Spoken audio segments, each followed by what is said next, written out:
Welcome to the show, folks. This is Wrestling Changed My Life. Here we go. Tell this story a lot too. When we first got the job, the first 6 months, it was 265 schools we visited every day, whether it was banquets, whether it was clinics, whether it was just visiting the high school. We just got every high school coach and every club coach and even junior high programs to believe and jump on board and buy into what we were doing. And you have to become a fan and making sure every little kid in the state was wearing Rutgers wrestling. We can endure anything and adapt and pivot and change. Wrestling gave us that ability. I would say nothing in life has impacted me more than the things wrestling has taught me in terms of self-reflection, resilience. Toughness. Some guys have it, some guys don't. Adversity, 100%. How to pick myself up and be a man after I failed. And everything that has shaped my life and where I'm at today would not be there without the values and basically the lessons I've learned through the sport of wrestling. For me, wrestling saved my life because it allowed me to focus and channel my energy. We're fortunate if you wrestled, because if you wrestled, natural talent helps, but it's 5% of the ingredient. It pales in comparison to heart and technique and effort. It humbled me, taught me humility. Nothing can humble you more than wrestling. I think it's the learning to adapt, right? You learn how to adapt, you learn how to solve problems. You know, if I look back at my time I spent wrestling, if it gave me one thing more than anything else, it's mental toughness.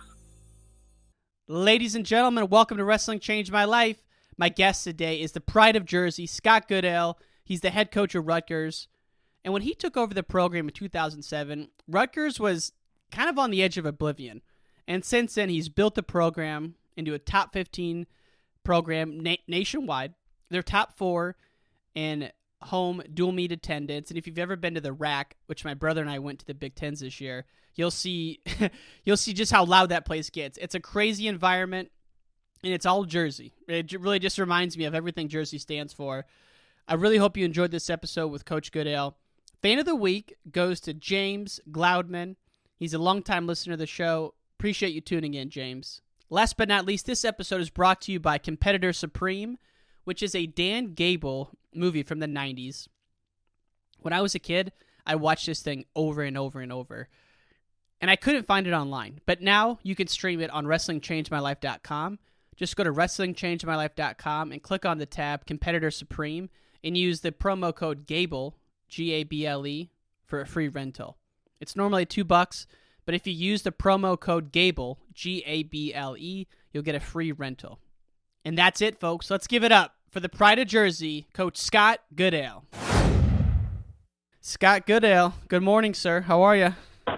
Good morning. How are you? Doing great. Thank you for doing this. I appreciate it, man. No problem. Look forward to it.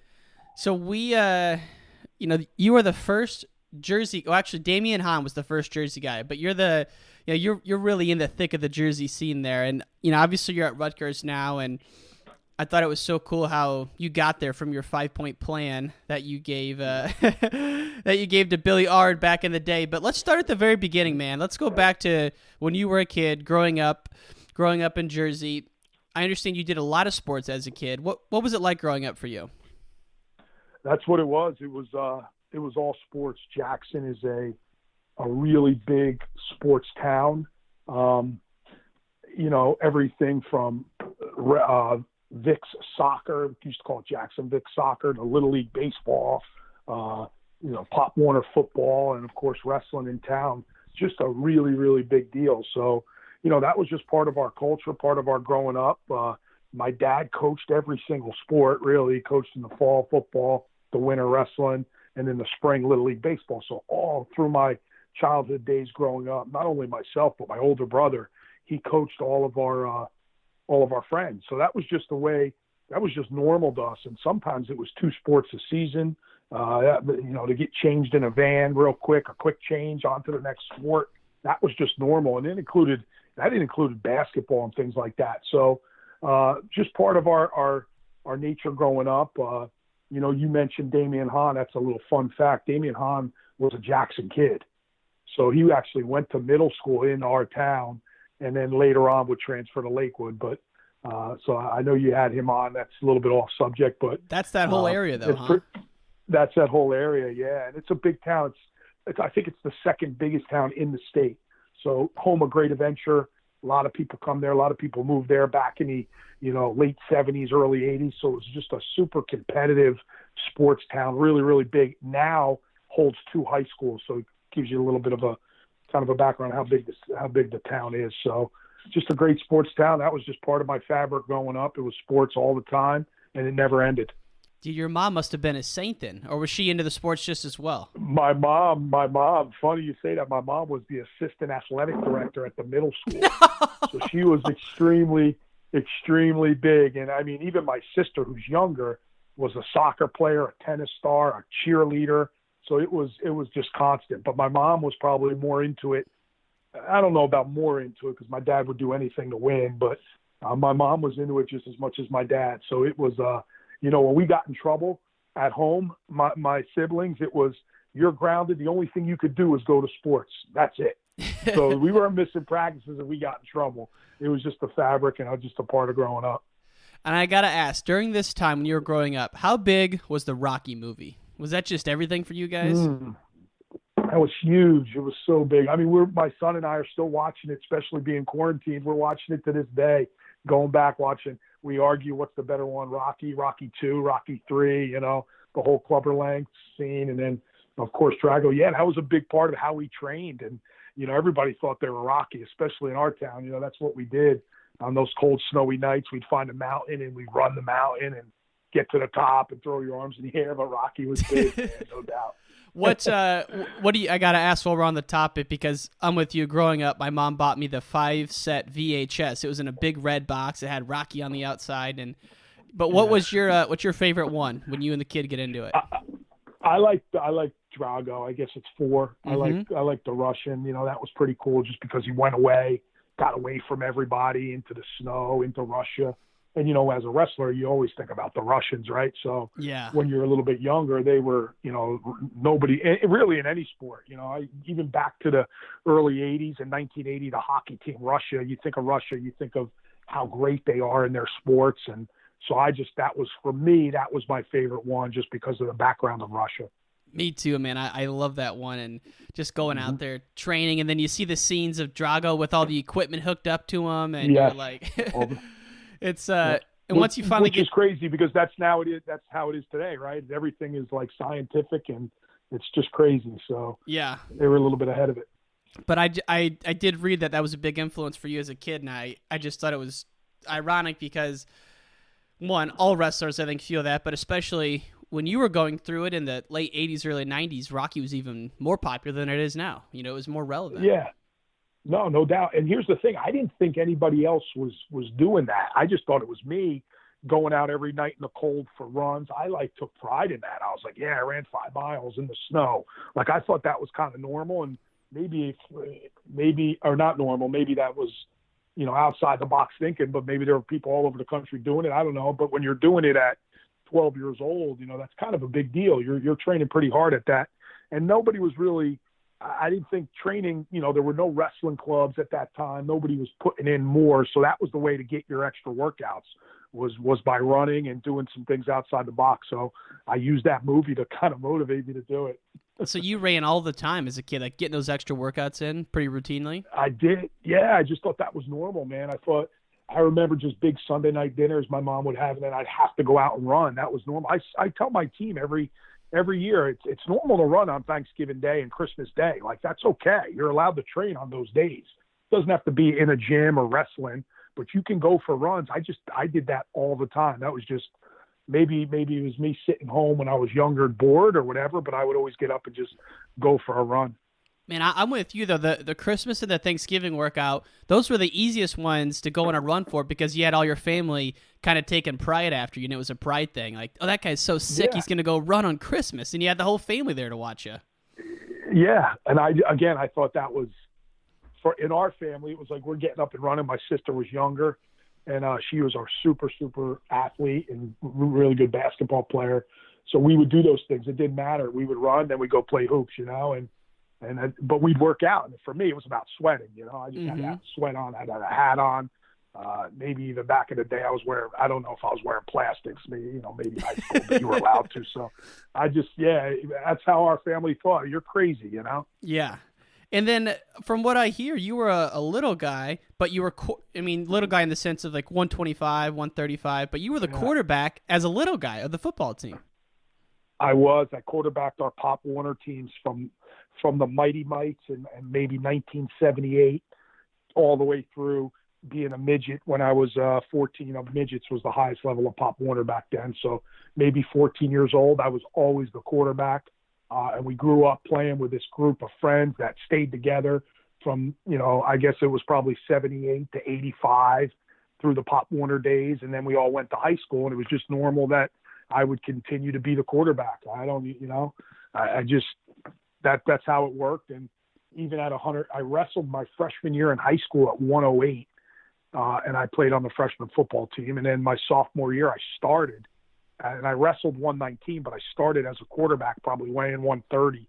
So it was just a normal, I don't know. That was my position, and I was into it. I studied it a little bit, and I was the guy every year. And that was it. It didn't matter my height. I never even looked at it that way. And then I started hitting a growth spurt. So I started getting a little bit bigger, which was good towards my junior. I got beat up as a sophomore. We weren't very good either. So that made it worse. But our junior year, we were pretty good, and our senior year, we were pretty good. So I hit a little bit of a growth spurt, so it got easier. But I was just always the quarterback. Man, I grew up in a town of about 6,000 people, kind of a Friday Night Lights type of feel in Western Illinois. And I never played football, but man, I love it. And there's nothing like going to a Friday night game and being the quarterback. And I know you coached there for many years after. That's a special environment.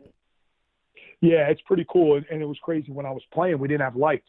So I actually took pride in the Saturday afternoon game. I just loved, for me, it was Saturday afternoon and then back watching college football. That was my Saturday growing up all the time.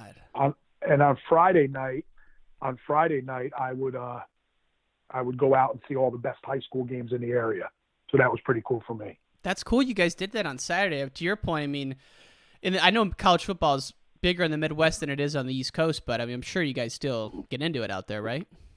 Yeah, no doubt about it, man. Football's big in Jersey, PA. It's really, really big, and we loved watching college football. Even to this day, my group of friends, and maybe there's 8 to 10 of us, we talk more about college football than we do pro, and that was our Saturdays. Our Saturdays were our high school games, and then let's get together and watch the ESPN game at night, and that was kind of how we went about it. Who were your teams back then, being an East Coast guy? Believe it or not, I'm a huge Florida State fan. I loved Bobby Bowden, and then on the other side of it, I loved Deion Sanders. It's crazy. And my grandparents had a place in Miami, so we'd always go to spring ball at the University of Miami. So my dad and my brother loved the Hurricanes. My cousins loved the Hurricanes. And I loved Florida State. I always had to go against them, right? So yeah. I love Florida State. I love Bobby Bowden. I read all his books. And it's weird. They were the hot team in the 80s, starting in like 86, 87, 88. And that's when I really got into it. So that's why I followed. That's why I loved watching them, and I loved Deion and really all those guys. There were some great teams. Plus, they had a great uniform and logo, too. I always liked their colors, man. But you're right, though. I'm thinking back, the documentary The U is one of my favorite sports documentaries, and that was right in that era of the kind of mid to late 80s and how Miami football just came out of nowhere. So surprised you didn't jump on that wagon, man, but you had your loyalties to the Seminoles. I did. Well, we were trying to always beat them, and we was always about that wide right. 91, I think, was wide right. 92, wide right. We missed so many field goals, but I remember those days.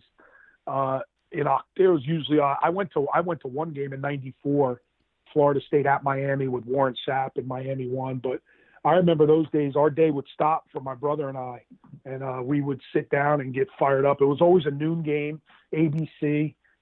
Probably Brett Musburger on the call, or and we would. I just remember those days like it was yesterday. It was unbelievable. Florida State Miami was a big deal. God, college football, you're making me miss sports right now, and I'm hoping it's back. But Saturday football is, and I'm with you. I'm a diehard Bears fan, but I think I get more excited for like the noon game and then that Saturday night game. Yeah. So, yeah, wrestling-wise, you went to Lock Haven, couple-time state place winner, and the one thing I've read about you, about your career at Lock Haven, and I've just picked this up from articles, is that when you talk to your guys, you think back to, great times. You had 99 wins, national qualifier a couple of times, but you had a lot of regrets. And I'm just curious, what about that? Is it just being a knucklehead and partying too much, or what were some of your regrets looking back on it? No, it's weird. I never got into that from October 1st through the national tournament. I never got into it. I never got into the scene of partying.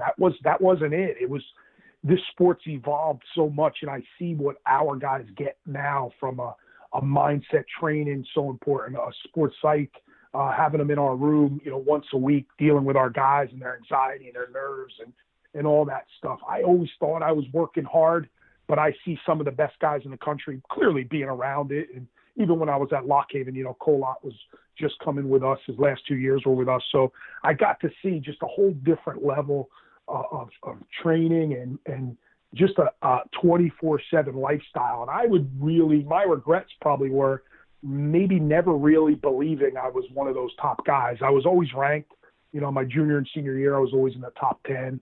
But I always would give it, my knee, my senior year, I would use as an excuse. Well, that was 1995. You can't, nowadays there's guys wrestling with torn ACLs, I think of Yanni, he's wrestling with a torn, and that's his mind, right? That's all his mind. So when I say my regrets were, I thought I was buying in.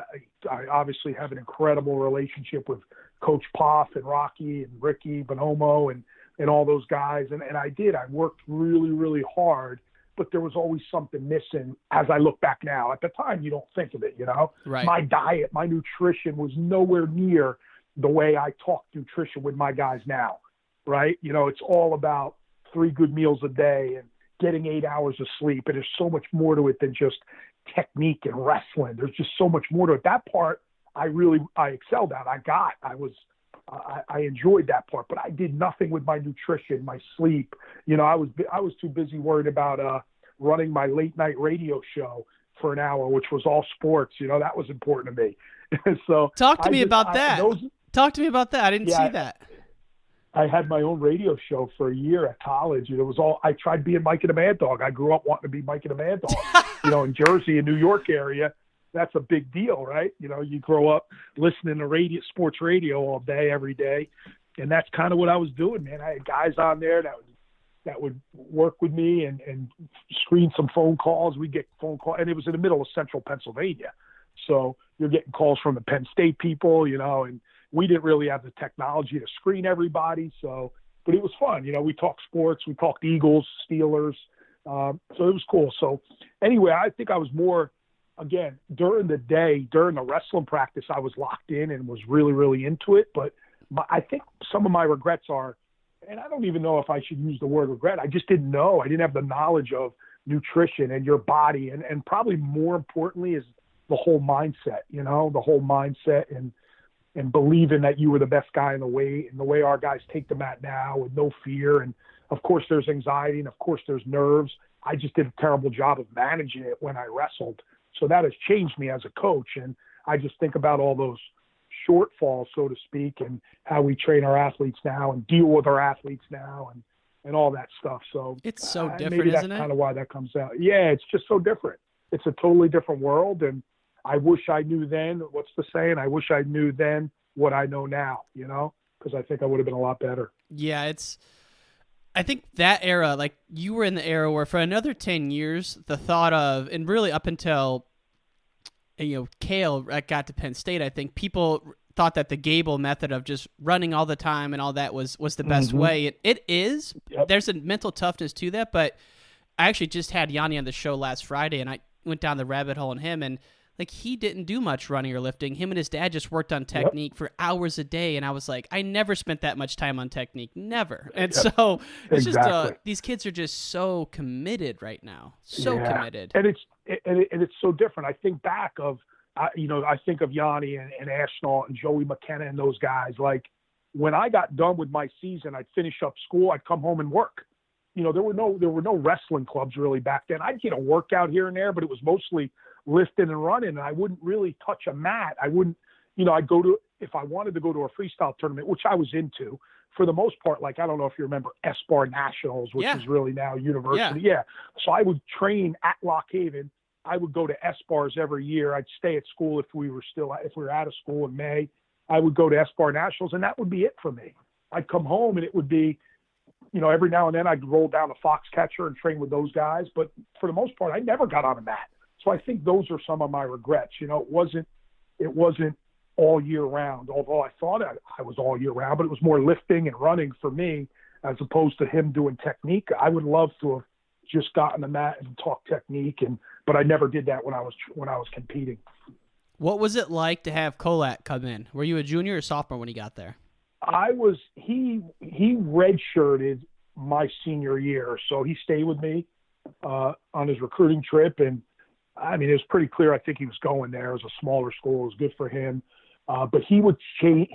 I guess there was an agreement. He would work with us, of course, but every now and then he'd go back to Penn State and train with Abe, who was a really good partner for him. This was during his redshirt year. But I remember, this is a true story too. Like, he would, like, because I had to wrestle Glenn Pritzloff. We were getting ready to wrestle Penn State. He's like, I'm telling you, you could beat Pritzloff. I killed him the other day. And I would think to myself, yeah, but I'm not you, Carrie. Like, you could kill a lot of people. You know what I mean?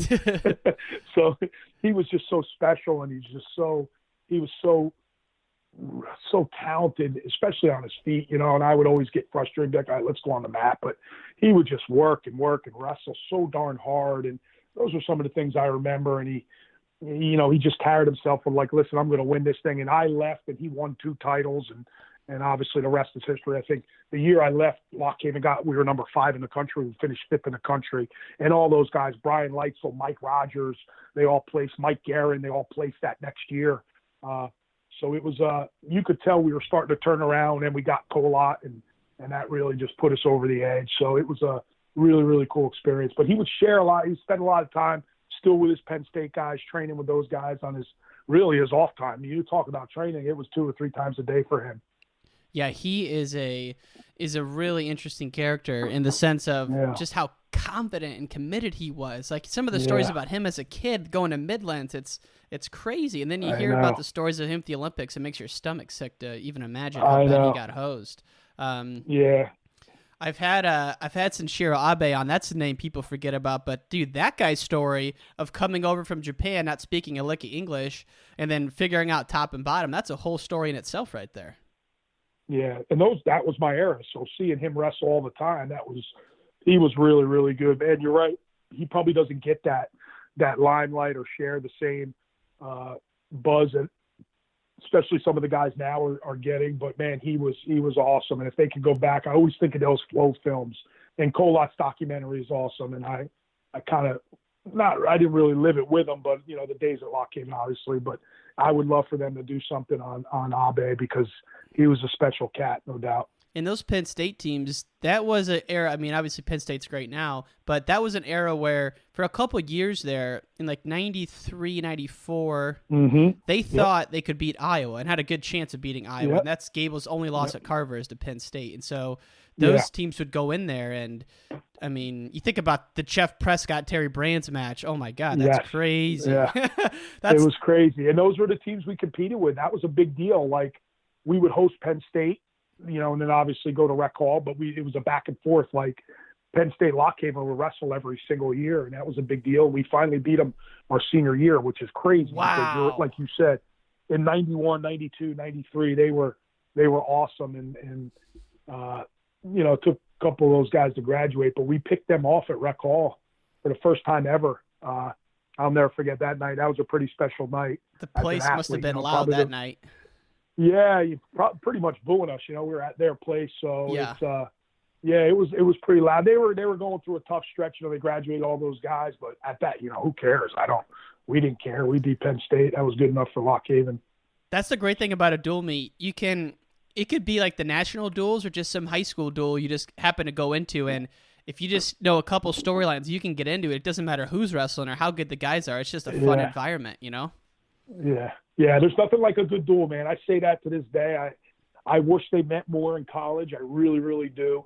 That's my side of it. I know people differ on that opinion, but everybody can relate to a good duel meet. I'll tell you, everybody in New Jersey and Pennsylvania, they can relate to a good dual meet. There's nothing like a really, really good dual meet. So I wish they would go back to it. Yeah. Go ahead. I was just going to say, what's it like when you guys throw down with Princeton? That's a pretty big one, right? Yeah, we wrestled them this year, last weekend of the season, in front of 3,000 people, on a Sunday night. So that was a big deal. We sold out at Ryder this year. In Jersey, that was a sold out. It's not a big gym, but we sold that place out. And we wrestle a lot of our duels in front of, depending on who the opponent, if it's Okie State or even last year with Princeton, probably because of Kolodzic, Astronaut 1 versus 2, but there's 8,000 people there.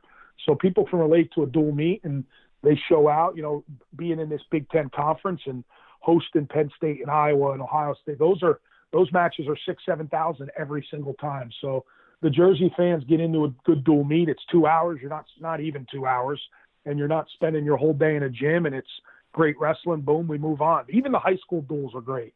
Even the high school duels are big happening in towns, and that's just the way it is. That's kind of the culture in this state. Well, there's a lot of pride in Jersey wrestling, and the first time I really noticed Rutgers wrestling was, I think it was, what was the year Marinelli and Richie Lewis? Richie Lewis, yeah. Do you remember that one? That was at Rutgers. That was huge. That was, man, we were just talking about it. So that was 18? When Big Tens were in Iowa. Yeah, maybe it was 17. Big Tens were in Iowa. We had 10 guys go to that tournament. So I remember that year because I think that was probably overall our best team.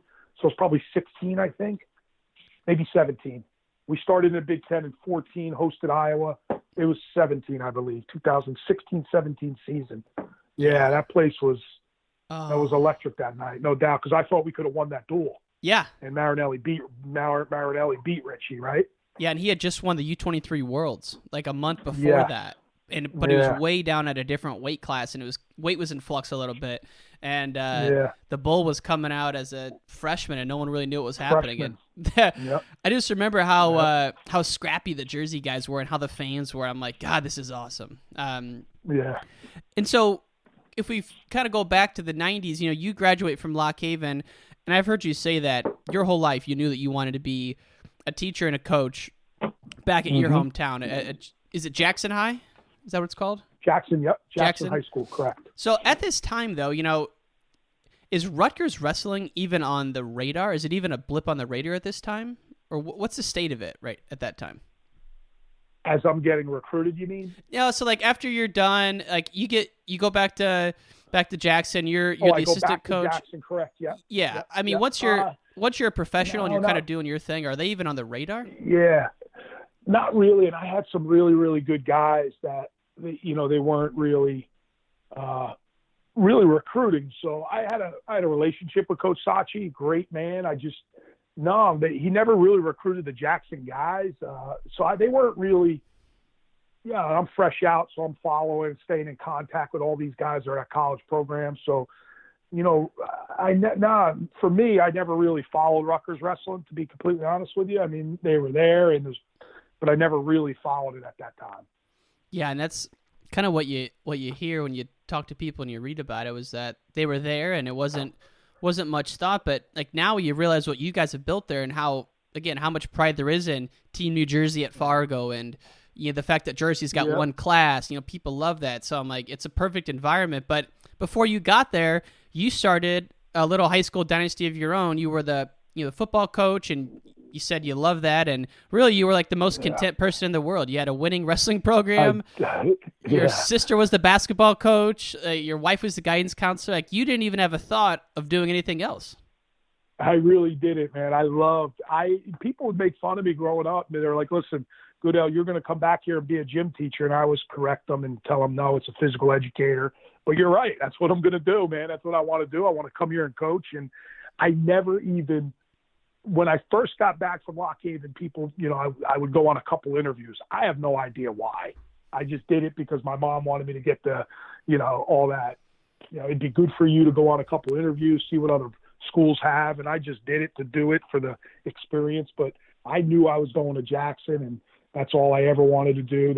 I was a permanent sub even for the first year, and I just wanted to coach there. And so that's what I did. And I had everything I ever wanted. I never thought about leaving. I was set up. We were just getting ready to be really, really good. I mean, we were good, but we were just, I say this a lot, and I don't know, I'd love to do the matchup, but I really thought we could beat Blair Academy. That year I left, we had such a good team. I think 7 of those guys were like D1 guys that we had. So maybe not, but it would have been a match. Would have been a good match, and had some pretty good rivalries with some Illinois schools when we'd go out to the Clash in Minnesota. Carl Sandburg, we'd wrestle. Montini, we'd wrestle. So that's what we were doing, man. We were doing, and I loved it. I loved coaching football, and I loved being around in the spring. You know, I coached golf for a little bit, and then I did a little softball, a little bit of baseball, but I just loved being around the student body at Jackson, and a lot of my friends were teachers, so it was a natural fit, and didn't even have a thought of Rutgers, to be completely honest with you. How far is Jackson from Rutgers? Like, do you still live in the same house that you did, or you totally uprooted to get to Rutgers? No, I moved to Toms River, which is a little bit further south, so Jackson's probably 40 minutes to Rutgers. I'm about 50 minutes to Rutgers every single day. Okay. Yeah. So how did you build the program up from nothing? And if so, how did you do that? The wrestling program at Jackson, because it's like what I read that you guys were. Go ahead. No, it was a great tradition. It's only had 5 head coaches. So Bernie Ryder was the first coach there, and in the Jersey Shore, which is a big sports area, a big wrestling area. It's kind of like the Lehigh Valley, you know, very, very, very similar. But there's a lot of tradition at Jackson, a lot of tradition. And we went all those years. We never won a team state championship.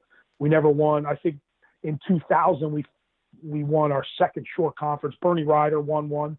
Mr. Ryder was there from 1966 to 81. He's a legend in the area. And then Coach Pepe took over, Coach Porfirio, Coach Ayers, and then myself. I wrestled for Porfirio and Ayers while attending Jackson. But that's really the tradition. There's been 5 of us since 1966. And now it's obviously Doug with Stanley. But, you know, it's a great tradition of wrestling. Super, super competitive. Always, you know, one of the better teams in the state of New Jersey. So there was a lot of tradition there. We just never won something really, really big. You know, we were never ranked that high in the country. Obviously, I don't even know if they started doing national rankings back when Mr. Ryder was there. So who knows? But yeah, it was a really, really good tradition that just needed to be continued. You know, it was in a really good spot when I took over. I was actually assistant for 5 years before I took over. Okay, and it's, you know, you mentioned some of those Illinois teams. It reminds me, I'm actually doing a documentary podcast now on the Oak Park River Forest team. Kind of reminds me of that, because they were, you know, good team, but then, you know, Mike Powell took them to national prominence right before that Carl Sandburg era, because, you know, Illinois and Chicago specifically, the Catholic schools always dominated, but then Carl Sandburg was the first public school to be a national power. Through, right? Yeah, And exactly. even you know who we'd wrestle every year? Every year they put us with Glenbard North. We Another wrestled tough them. team. They were pretty good, right? Very good. Ramos was on those teams. Yes. I remember. Yeah. Yeah. So that's another public school that kind of was always really solid. They never won it, but there was this one conference, the Chicago Catholic League. They won the team state title like 15 years in a row until Carl Sandburg. Yeah. So what's the scene for Jersey wrestling, Jersey high school wrestling? Can the public schools recruit? Do you have to live in the school district? How do teams build powerhouses like that without recruiting? Yeah, it's gotten hard. It's crazy. It seemed like right when I left in 2007, I mean, I never heard of Bergen Catholic. I mean, we heard of them. Really? Bergen Catholic, Gelbart. Yeah, they were never even in the mix when I was wrestling. As far as a top 5 program, you know, it was Jackson, Brick Memorial, Paulsboro, Phillipsburg, and I'm missing South Plainfield was super good, and I'm sure I'm missing a couple, but it was never a Catholic school.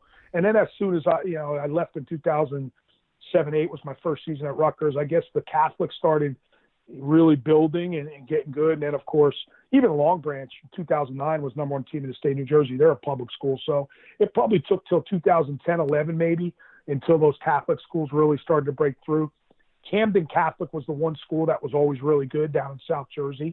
But for the most part, they weren't really a threat at all until like 2010 or 11. And now, of course, they can recruit and everybody's going there. And it's become just like I'm sure in every other state, you can't compete with the Catholic schools whether it's basketball, football, baseball, whatever. So that holds true in wrestling too. It's really, really difficult to put together a great public school team now because anytime there's an opportunity for a really good kid, there's always a parochial picking at them to come there because they'll wrestle a better schedule. They'll get more looks from colleges. That's kind of what they're thinking. So we never believe that at Jackson. You're a Jackson boy, you stay home and you wrestle for your hometown because we had such a good tradition. So we didn't lose many, and we probably got more than we lost for sure as far as people coming into our place. And you couldn't recruit back then, but you had this stigma about your program, and people wanted to wrestle there, and if it could be done, they did it, and that's kind of how we went about it. And so you won with a lot of homegrown talent during those years. Yeah, and every now and then there'll be a kid who came in, like Jamel Kinchin transferred in, but he was a school next door, Manchester, that parents just actually moved. They bought an apartment in town, and that's how you did it. It wasn't like we recruited him, but he made us really good, and then his brother wrestled for me. So there was a bunch of Kinchins that came through that weren't really Jackson kids, but, they weren't really recruited. They weren't recruited at all. They just wanted to wrestle for Jackson, and that's kind of, you just picked up and moved and got a new residency, and that's how it worked. God, it sounds like such a good place to grow up, Jackson, because it's like you got the family support, everyone in town's involved. Yeah. Like it seems like a great place. But then so 2007, fall or spring of 2007, you get a call from Billy Ard. I have no idea who that is, but I think he was a football player, right? Football player for the New York Giants, won a couple of Super Bowls. And big into the high school wrestling scene. His son was an up-and-comer wrestling for Watchung Hills, and he just happened to be great friends with the athletic director. At Rutgers? At Rutgers, yep, Bob Mulcahy. So, and obviously I know the answer to this question, but what did he call and ask you, and how did kind of that transpire into the 5-point plan? Well, that's exactly what he was. He said, listen, Rutgers, they actually ended up, and I kind of get the story because it's been so long now, but the coaching staff there, John Sachi and Coach Ryan, saved the program. So they were going to drop wrestling at Rutgers the year prior. These guys came up with reasons why you can't drop wrestling in New Jersey. It's the state university. You got to have wrestling. So you can't drop wrestling at this. So those guys saved the program, Coach Sachi and Coach Ryan. So at that point, they wanted to make Rutgers wrestling relevant. Now he saved the program. We got to make this thing relevant. We just can't keep doing what we're doing. And at the time, Coach Sachi had 3.2 scholarships. He might have been full-time, but Coach Ryan was a part-time guy. He'd come over at 3:30 and coach wrestling practice. They had a part-time assistant coach. So that's the way it was run. They're downstairs at College Ave gym, which is an excuse because that's what we did for 13 years. But the facilities weren't up to the par of anything else around the country. And again, they had no scholarships, probably had really no academic support. They couldn't get kids in. So you can't really be successful. So Billy Ard asked me, come up with a 5-point plan. This isn't for me. Now that they saved the program, Coach Sachi's still the coach. How can we make – so I don't know if he just asked me. I don't know if he asked other people to give their input because Billy Ard was connected with the Edge School of Wrestling, Ernie Monaco, which is a legend in club wrestling in the state of New Jersey. They just did a documentary on him for Flow Wrestling. So he was tight with them. His kid wrestled for them, and I'm sure he had a little bit of an input. But he would ask people, and he asked me to come up with a 5-point plan, how to make us relevant, how to make – and he has no connection to Rutgers. You know what I mean? He went to Wake Forest. They don't even have wrestling. His kid was coming up, and he just happened to know Bob Mulcahy through the Giants.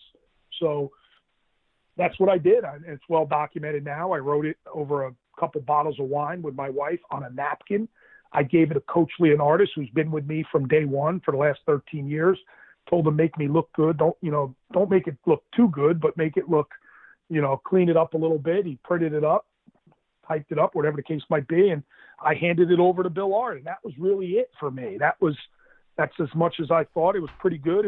I thought it was a 5-point plan that was pretty in-depth on what any college program should probably do, but especially New Jersey being its location, where it's at, the state of the wrestling at the high school level in the state. And I thought it was pretty well thought out plan. I handed it over, and that was it for me. I went on my day, went on about my business of being at Jackson. Coach, shoot me straight, though. At this time, you got to admit there's some lingering thoughts that maybe they're looking at you to lead the Rutgers job, or was that still not even a thought? No, because he was still the coach. Now, as it turns out, after I hand that plan over, I think Coach Sachi resigns maybe a month later, and he didn't want the athletic director told me straight up, it would be better if Coach Sachi was still here, like for another couple to finish out another year or two. You know, they didn't expect him to leave. I don't know why he left. I never talked to him about it, but so they would say that to me, like it would have been good if he stayed another year, you know?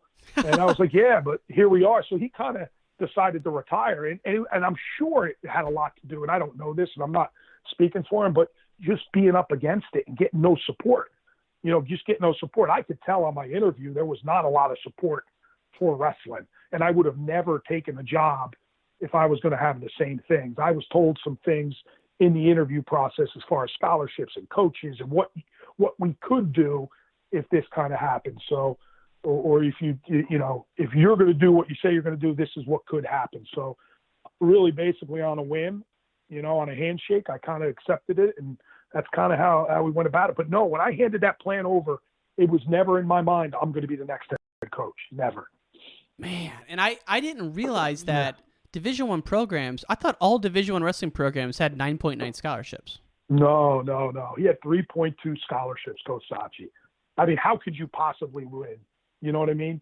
It's hard to do. It's hard to do. So are there programs out there now still that don't have 9.9? Yes, absolutely. So how that's many what you people think? Talk about. I would venture to say, and man, this is a guess, but I would venture to say there's only about 50 to 60% of the programs are fully funded. I'll bet you 30 to 40% of the programs do not have the full allotment of scholarships. Man. I don't know if that's, but I think of the small schools, right? Lock Haven, Bloomsburg, Clarion, and I wrestled in that conference. So of course I think of those schools right away, who are not fully funded. And like when all this stuff went down, yeah. Well, Ryder, I believe is fully funded. Okay, good. Ryder, I believe is fully funded. So, yeah, it's that's what I thought about when they thought about getting these guys an extra year with this virus coming out. And I just thought about those other schools that can't afford 9.9. How you're going to give the seniors a scholar, you know what I mean? Give the guys on their team. Right. It's a lot of money for a university so I thought about that right away, man. I thought that's going to be hard to do. And it's already an uneven playing field. It's going to get worse. So that's kind of what I thought about. So did Rutgers step up and deliver the 9.9 right away, or was it a slow progression? No, it was a slow progression. I remember raising money.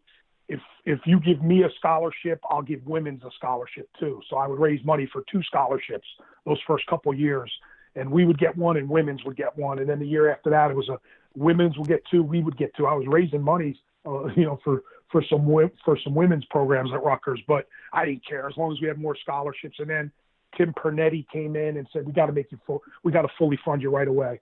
Go out and get these guys. And we were having some really, really good recruiting classes. We worked with financial aid early on to make sure our guys got some good financial aid. But yeah, it took us like 2 or 3 years until Tim Pernetti, the new AD, came in and just got us fully funded right away. And that was a huge, huge day a huge day for our program for sure. That was a big deal. You guys have made the most of it because I got to think you're the most successful sports program at Rutgers, the wrestling team. I mean, there's some good ones. Women's soccer is really, really good. I don't know. And yes, but for the most part, we've been pretty successful over the long haul for the last 10 years. And women's soccer does a really, really good job. And it's not to slam the other programs, not at all. But I mean, think about Rutgers is top 10, top 15 every year in wrestling as a Division I program. That's an incredible thing. And the fact that they were really in oblivion before that, and before you got there, just incredible. And I know I'm asking because I know I'm going to get a lot of people to ask me, do you still have the 5-point plan? And what was it? I do have the 5-point plan somewhere. I actually broke it out a couple years ago. Somebody did an article, and Coach Leonardis actually broke it out for me, but I have it somewhere. But it was everything from recruiting to academics to summer camps to scholarships and to did I say coaching staff? On the top of my head. No. Coaching staff, right? Okay. So like I told you, Coach Sachi was full-time. His assistant was part-time. So coaching staff was a big thing. So recruiting, coaching staff, scheduling, camps, and academics. Those were all on there. And off the top of my head, I don't remember the order, to be honest with you. But that was the 5-point plan. I went in depth on all of them. Building a fan base was huge. I thought that was super important to be able to do. I remember my first couple years talking about season tickets, and they were like, that will cost us a lot of money. We're not doing that. I said, okay, you're going to do that. One day you're going to do that. And sure enough, we're top 5 in attendance for the last 4 years. So it was a good thing they did that and listened to me on that one, because I thought that was pretty important. I mean, listen to that. Top 5 in attendance. Like, I don't know what the other 5 schools are, Iowa, Penn State, Oklahoma State, but after that, those who are knows? 3. Those are the 3 in Ohio State. In Ohio State. So, like, you're outdrawing Illinois, Minnesota, like Iowa State, UNI. It's like unbelievable. So it sounds blunt, but how'd you do it? I mean, how does one start to build a fan base? Other than, is it just getting out there in the community, or how does that work? That's what we did, man. We have this, Rutgers, especially now, right? We're a Big Ten school. So Rutgers has a media department.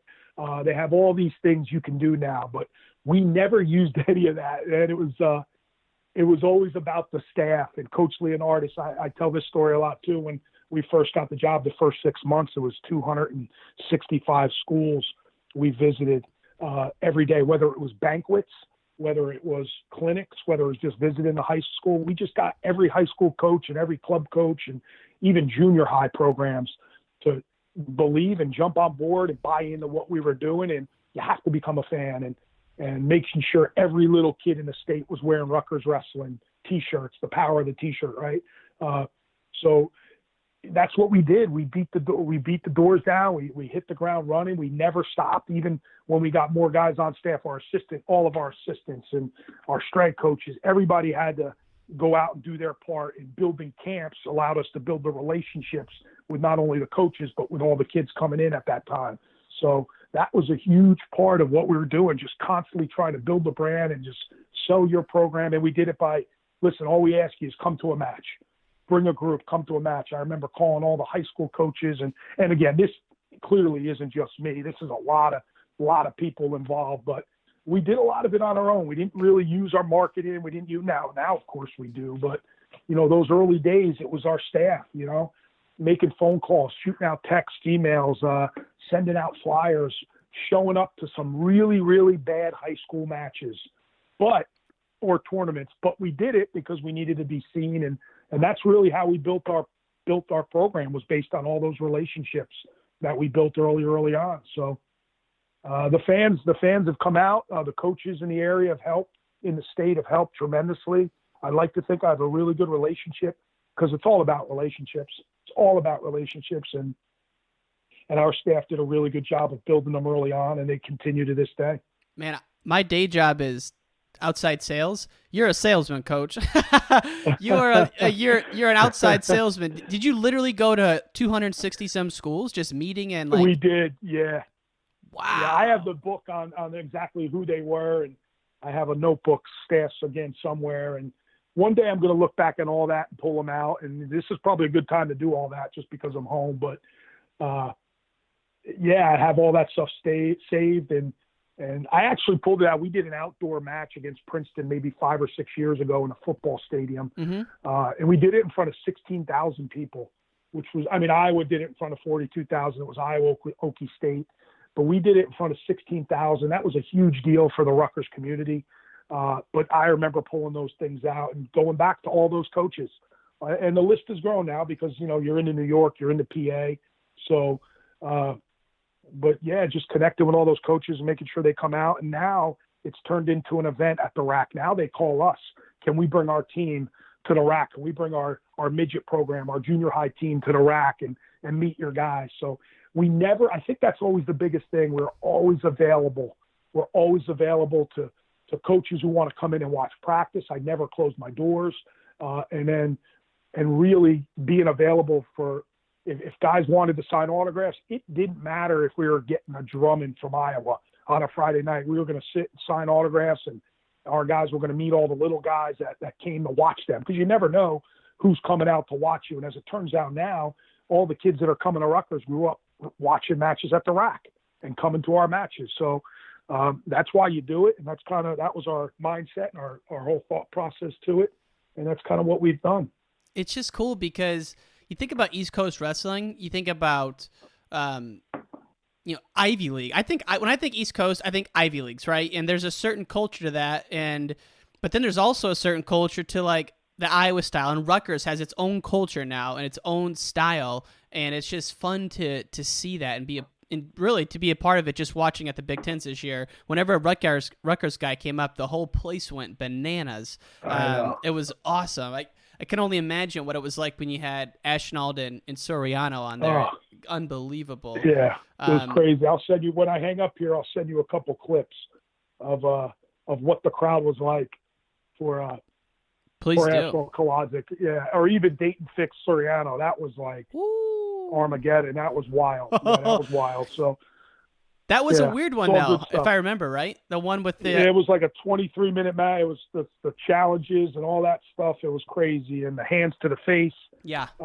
Looking at so that got crazy. Locking hands. Was there a locking hands? Was it very similar to the national finals, except it was a little bit more controlled, right? Yeah. Because you didn't have just 8,000 fans screaming at Coach Smith. It was a whole arena was involved in it. So, and they're not all Okie State Rutgers or just Rutgers. So it was a little bit different. So a couple of quick questions here as we kind of wind down.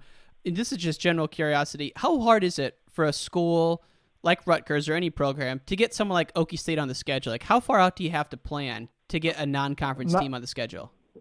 Not especially the good ones, not far, because everybody wants to come to Jersey to recruit. So they think of it like we love to come. Like Brands loves coming to Jersey, right? Because he gets a sold-out crowd and he gets this. People love Iowa, right? They love Penn, they love Penn State growing up. They love Iowa. They love Okie State. So John Smith even gave an interview. Yeah, I'd love to come back here, of course, because you get some of the best kids from the country come out of these high schools. You get to show off your program. So it's not hard to get some of those big schools. Some of the schools maybe we are better than. I try to schedule now, and it's hard to get them because it's a dual meet, and there's a lot of coaches that still are under the impression, they can't lose dual meets, maybe smaller schools. But I always say you should really, and it's hard, right? Because you don't want to come off arrogant, but you should really experience wrestling in this arena. It's pretty neat. And so that I've been able to get some that way. Like Coach Cole from Cornell, we'll do a home and away with them. They love coming here and because it's a great atmosphere. It's a great wrestling atmosphere. And I think as much as I hate wrestling in Carver or even at Rec Hall, those matches prepare you. They prepare you. So they prepare you for the end of the year. They prepare you for adversity and everybody against you. And you got to be able to lock in and focus. And so there's something to be said for that. So I try to get some teams to come in and experience that. And I just think it's a great wrestling atmosphere. There's no doubt about it. It really is. And it's the unique build of Rec Hall. It's like the steepest to like on the kind of on the east and west side of it. It just goes straight up, man. And it's just so loud in there. I've never seen a building like it. Really ever in sports. It's really cool. So people who haven't seen a duel, maybe they're wondering what we're talking about or what Rec Hall is, but it's a very special You mean the venue. rack. You mean the rack. The rack, sorry. Rec Hall's Penn State. That's fine. That's a 4-letter word. Sorry. The rack. But the rack is very Jersey though. It's like you're right on top of each other. There's like one entrance to get in, that front side. It's cool. Yeah. What about this? What about the NJRTC? I know it floats back between you guys and Princeton. How has that impacted your program, and what is having someone like Reese Humphrey around? What's he doing for you guys? Well, it's been great. Reese has been great. Reese is bought into it. That was a process where we interviewed a bunch of different coaches, and Reese was out in California. We were able to lure him to come to Jersey, and the biggest thing was building a team. And that team doesn't need to be 15 guys, but it's been 6 guys, and he's been able to focus on these senior level athletes that have aspirations of winning Olympic medals and world medals. And that's kind of always been the plan in place. But until you get the resources, it's a hard thing to do, right? You could say you'll use your guys, but these guys are making a living now. They're making a living out of this, and not just doing it at Rutgers and Princeton, but doing it all over the country. And it gives them another avenue to continue their wrestling career. And I think because of the RTCs around the country, USA Wrestling has benefited from it and has gotten really, really good, obviously. So it's been good for us. And, we put two guys on the world team last year, Tyler Graff and Pat Downey. That's a big deal. And we've only been in existence together really for a year and a half, and we've had two guys on the world team. So there's more and more people that want to come and train. Obviously, with us, it's about funds. It's about money. It's a financial thing. And now you're getting guys that want to come that already have a family. So you're not just thinking about a college kid. You're not just recruiting a college kid. You're recruiting a whole family. So that gives you some different obstacles. But the RTC has been good. It's allowed, when you first start it, you think you're doing this to benefit Rutgers wrestling. You need to have workout partners. And that's true.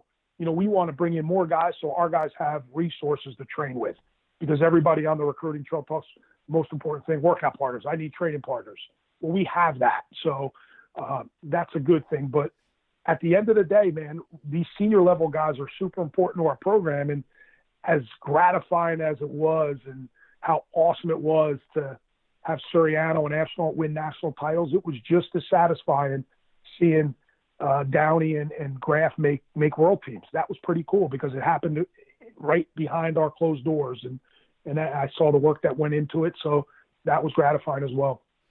Was there a big peace treaty that had to be signed between you and Princeton to get that to happen? I've never heard of two programs kind of coming together for that. How did that idea come about? Well, actually, we didn't write the book on it. I think Drexel and Penn, because they're so close to each other, started it before us with Brandon Slay. He just alternates between two. Yeah. So no, I think we wanted to use Princeton's resources, right? They come from a lot of money. That's a lot of wealthy people involved there.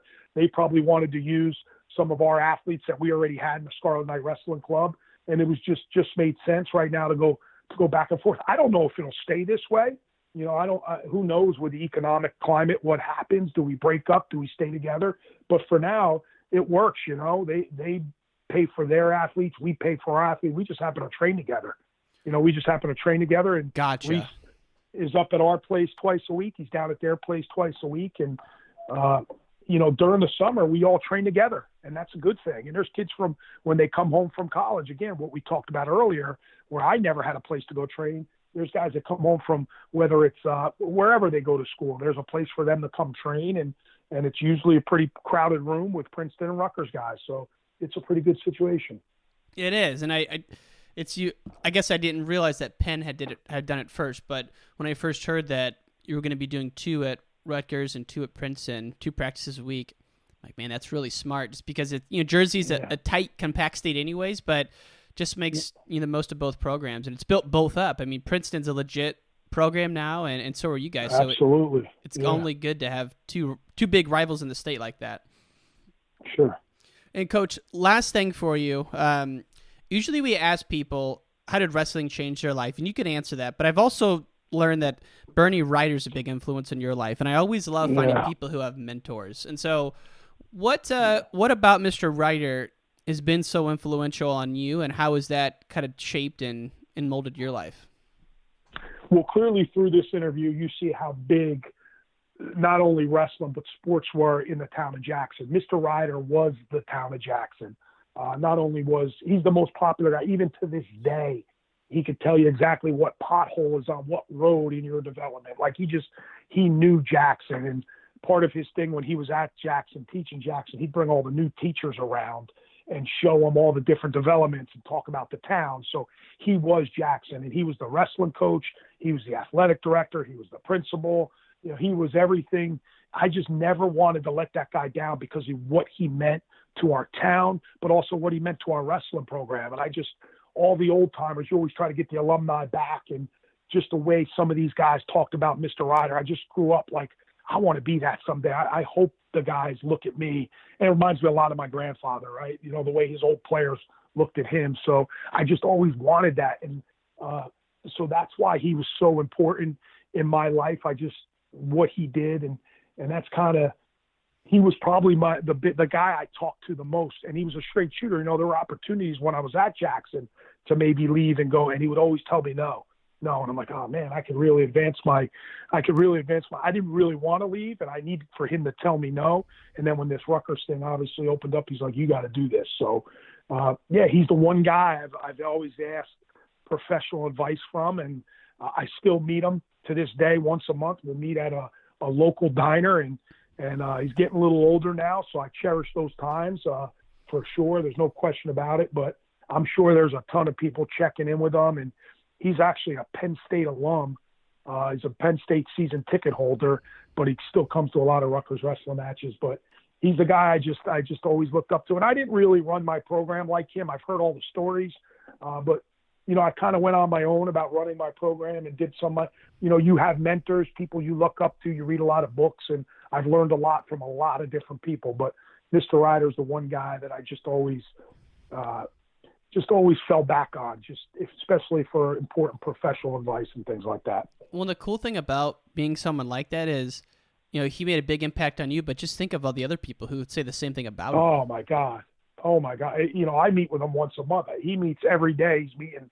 That's part of his routine, to get up and go to a bagel shop or deli, a diner. He's doing it every single day with people that, and all we do when we get together is we talk about Mr. Ryder. And I never had him as a wrestling coach, obviously, and I would love to have been on those teams in the early 80s, late 70s, but just because I hear all those crazy stories, and they were some crazy. You can't do some of the things you did then. You can't do them now. So, but he's a special man, and he's someone that the town just loves. Man, that's awesome. Well, thank you for sharing that. Crazy. The actual last question is, since you live in Toms River, have you ever had Mark Henry's pizza? I heard it's legendary. Oh, Mark Henry. It's not in Toms River, though. It's in Mercer County area, but Mark Henry is a good friend of mine and trains Frankie, and it's pretty good. Yeah, he does a good job with that. But pizza's big down the Jersey Shore, man. Pizza's big down the shore, and everybody you go to down the shore, they'll tell you they have the best pizza, but Mark Henry he makes a nice pie for sure. Sweet, man. Well, Coach Goodale, it's been an honor, sir. I'm really glad we got to schedule this. Thank you for your time today. You got it, man. I appreciate you having me on. All right, take care. And all great things must come to an end. If you want to hear more from the podcast, text WRESTLE to 555-888. That's WRESTLE to 555-888. You can also find us on Instagram, Wrestling Changed My Life, Twitter, Ryan_N_Warner, as well as our website, WrestlingChangedMyLife.com. Take care, y'all. Calm. Take care, y'all. Calm. Take care, y'all. Calm. Take care, y'all. Calm. Take care, y'all. Calm. Take care, y'all. Calm. Take care, y'all.